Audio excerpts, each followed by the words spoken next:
Welcome to Z cricket. आज की video में हम देखेंगे कि परवीन सुहानी का कहना है कि अगर दुनिया को ख़तरनाक जंग से बचाना है तो पाकिस्तान ही इसमें अहम किरदार अदा कर सकता है। इस जंग को रुकवाने की ताकत सिर्फ और सिर्फ पाकिस्तान के पास है।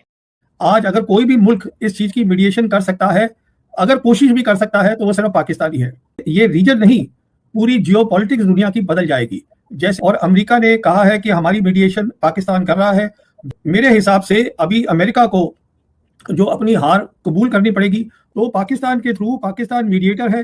तो इस्लामाबाद में डायलॉग का सिलसिला जारी है। तुर्की, सऊदी अरबिया और इजिप्ट के जो फॉरेन मिनिस्टर पहुंचे हैं। कल की खबर थी कि शहबाज शरीफ ने 1 घंटे तक मसूद पेज़ेश्कियान से बातचीत की। ऑपरेशन सिंदूर में जो हमारे एक जनरल थे, उन्होंने ये कबूल किया था जब ये ऑपरेशन सिंदूर खत्म हुआ था कि पाकिस्तान की साइड को हमारी साइड की पूरी जानकारी थी, विजिबिलिटी थी। उनको पता था कि हमारी कौन सी चीज कहाँ है। तो इसको लड़ाई कहते हैं आज।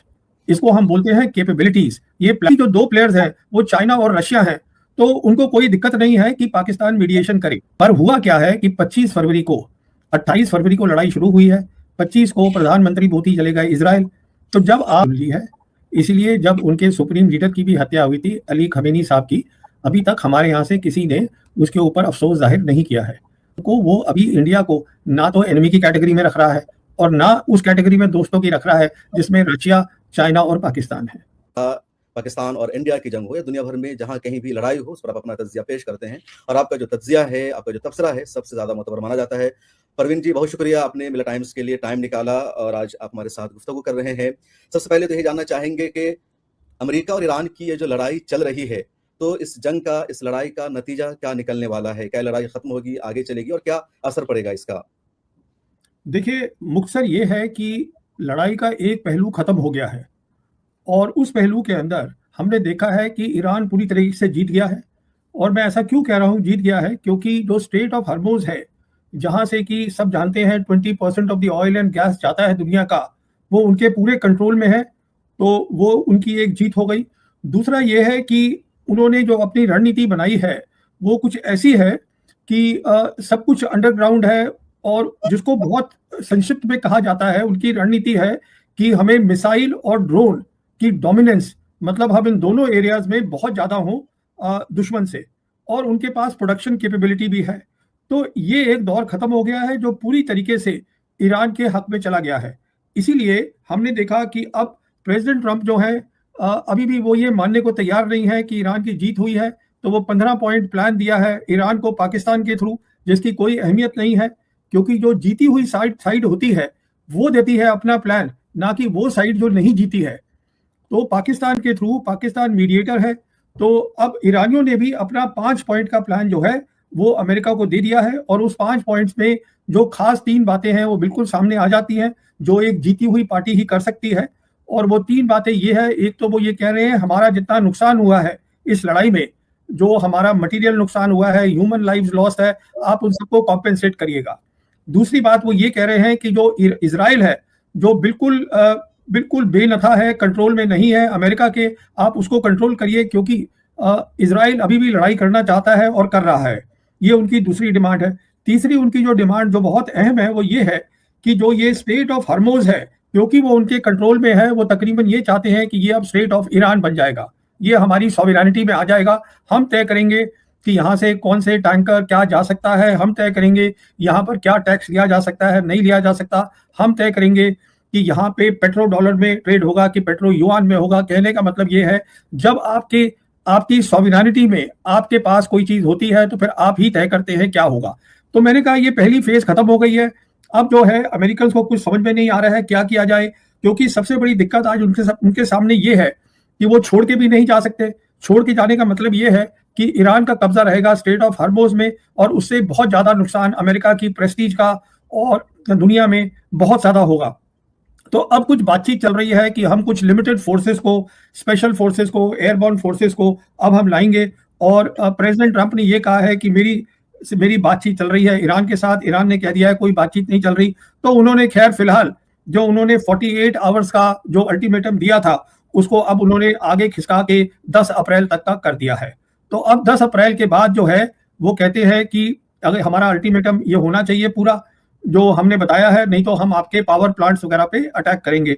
पर जैसे देखा गया है, प्रेसिडेंट ट्रंप जो है वो रिलायबल प्रेसिडेंट नहीं है, वो अक्सर झूठ बोलते हैं। तो अब क्योंकि जब उनकी आ जाती हैं स्पेशल फोर्सेस पूरी जो आ गई हैं तकरीबन तकरीबन, तो अभी देखना पड़ेगा कि वो अगला एक्शन क्या लेते हैं। परवीन जी, जब हम लोग गुफ्तगू कर रहे हैं, इस्लामाबाद में डायलॉग का सिलसिला जारी है। तुर्की, सऊदी अरबिया और इजिप्ट के जो फॉरेन मिनिस्टर पहुंचे हैं। कल की खबर थी कि शहबाज शरीफ ने 1 घंटे तक मसूद पेज़ेशकियान से बातचीत की। तो आपको लगता है कि इस बातचीत का कोई नतीजा निकलेगा? देखिए, ये कहना बहुत मुश्किल है कि निकलेगा कि नहीं निकलेगा, पर ये अच्छी बात है कि उनकी बातचीत हुई है ईरान के प्रेसिडेंट के साथ। बाकी ये जो 3 प्लेयर्स हैं जिनका आपने नाम लिया, इजिप्ट, तुर्की, ये कोई मतलब खास प्लेयर्स हैं नहीं इस गेम में। और अमेरिका ने कहा है कि हमारी मीडिएशन पाकिस्तान कर रहा है। दूसरा जो है वो ईरान है, तो ईरान जो है उनसे उनकी बातचीत हुई है 1 घंटा, जैसे आप बता रहे हैं। और बाकी जो 2 प्लेयर्स हैं वो चाइना और रशिया हैं, तो उनको कोई दिक्कत नहीं है कि पाकिस्तान मीडिएशन करे। अब इससे हल क्या निकलेगा वो यहाँ तय नहीं होगा। मीडिएशन वो कर रहे हैं, और मेरे ख्याल में आज अगर कोई भी मुल्क इस चीज की मीडिएशन कर सकता है, अगर कोशिश भी कर सकता है, तो वो सिर्फ पाकिस्तान ही है। बिल्कुल। इस हमला के पीछे जैसा कि कहा जा रहा है कि इसराइल की वजह से अमेरिका इस जंग में आया। अमेरिका का अपना कुछ हदफ नहीं। आपको क्या लगता है, सच्चाई क्या है? देखिए, इसमें कोई शक नहीं है कि इजराइल जो है बहुत टाइम से कोशिश कर रहा था कई अमेरिकन प्रेसिडेंट के साथ, क्योंकि इजराइल अकेले जो है वो ईरान से नहीं लड़ सकता है। इजराइल कोशिश कर रहा था कि किसी तरह मैं अमेरिका को इस जंग में शामिल कर लूं, तो वो उसमें कामयाब हो गया, क्योंकि इसमें कई फैक्टर्स रहे होंगे। पर जो फैक्टर हमें सामने दिखाई दे रहा है वो यही है कि दिसंबर के महीने में नेतन्याहू प्रेसिडेंट ट्रंप को मिले थे अमेरिका में 1-2 बार, और दोनों को उन्होंने बताया था ट्रंप को कि देखिए, जैसे वेनेजुएला में हमने ऑपरेशन किया था, अगर हम टॉप लीडरशिप को हटा दें तो बाकी सब कुछ हमारी गोदी में आ जाएगा। तो इनको भी लगा कि चलिए शायद गोदी में आ जाएगा, पर मैं समझता हूँ ये कोई खास बड़ा फैक्टर नहीं है। कुछ और भी फैक्टर रहे होंगे जिसके बारे में लोग अभी बात नहीं कर रहे हैं। ये जो वेस्ट एशिया है, खासतौर पर जिसको मिडिल ईस्ट कहा जाता है, इसका फ्यूचर अब क्या होगा?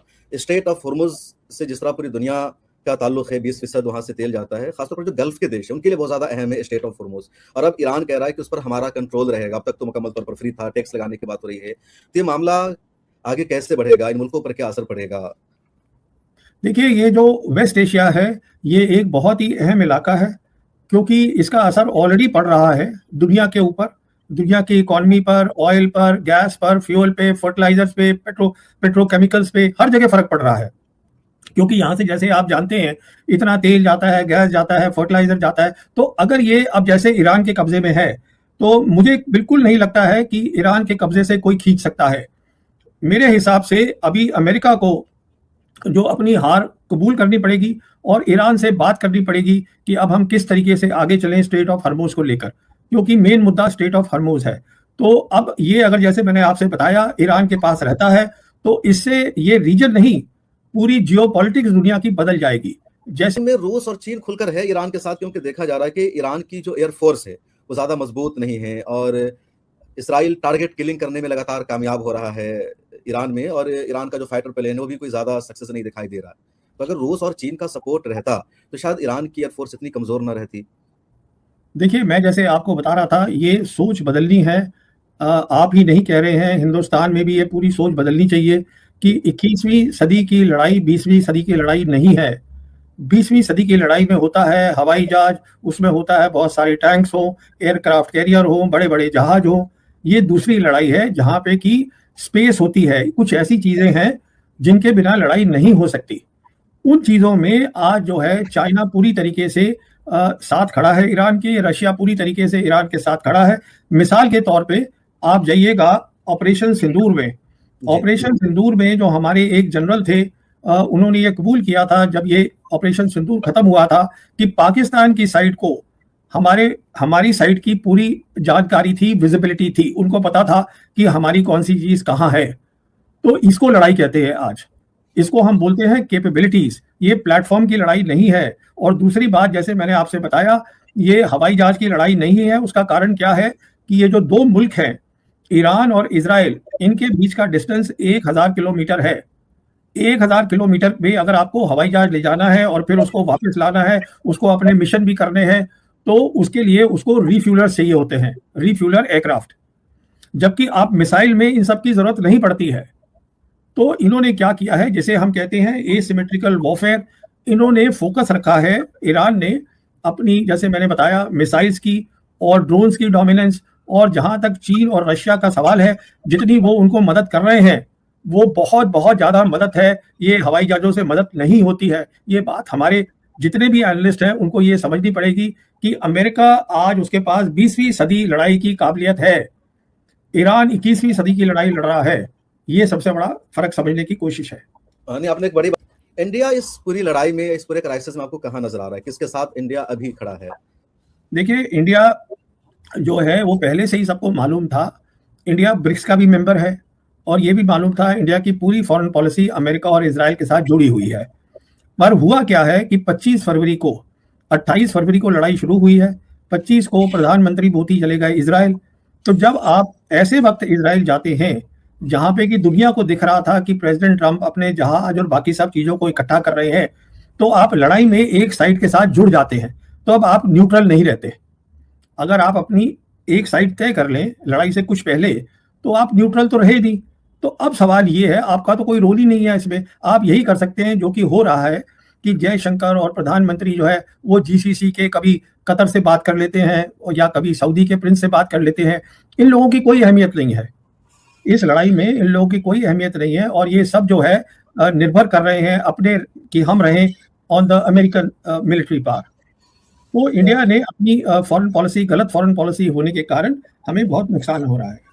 इंडिया का ईरान से अच्छा रिश्ता था, इधर एक सालों में धीरे धीरे तब्दीली आई।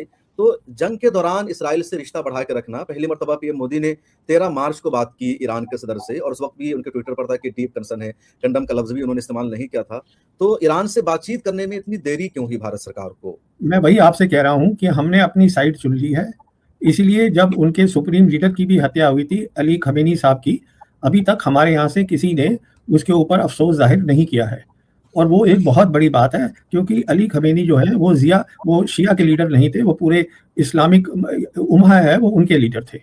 तो इसमें, और ये ईरान इन बातों को समझता है। ईरान एक बहुत उलझा हुआ देश है, अक्लमंद लोग हैं, एक बहुत पुरानी सिविलाइजेशन है।